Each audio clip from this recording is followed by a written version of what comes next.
আপনারা দেখতে পাচ্ছেন একটা রাস্তা আমার বাগানে এবং বাড়িতে ঢোকার প্রবেশপথ, এবং পাশেই হচ্ছে কার্টেন ক্রেপার বা ভার্নোনিয়া ক্রেপার। এটাকে বাংলায় বলা হয় ছাদনি লতা। প্রয়াত অধ্যাপক ডক্টর দ্বিজেন শর্মা স্যার এর বাংলা নামকরণ করেছিলেন ছাদনি লতা। কারণ হচ্ছে এটা ভালোভাবে ছেয়ে দেয়, খুবই চমৎকার একটি লতা জাতীয় উদ্ভিদ। এছাড়া এই যে জায়গাটা, এটা হলো মাধবী কর্নার, কারণ এর পাশেই একটা মাধবী লতার গাছ আছে।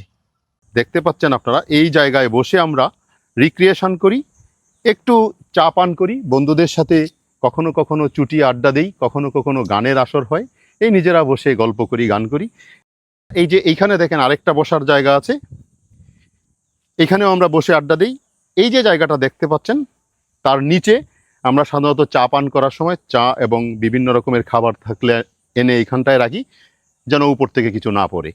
আপনারা প্রবেশদ্বারের এই অংশটা দেখতে পাচ্ছেন। এই পথে একদম প্রথমে আছে নীলমণি গেট, তারপরে আছে হচ্ছে আপনার গায়ানা ক্রেপার, তারপরে আছে হিপটিস বেঙ্গালেন্সিস, মাধবীলতা। এই যে জায়গাটা, এই জায়গাটা আমার প্রিয় জায়গা, এবং আমরা সাধারণত সবাই একসাথে হলে এখানে বসে গল্প আড্ডায় মেতে উঠি।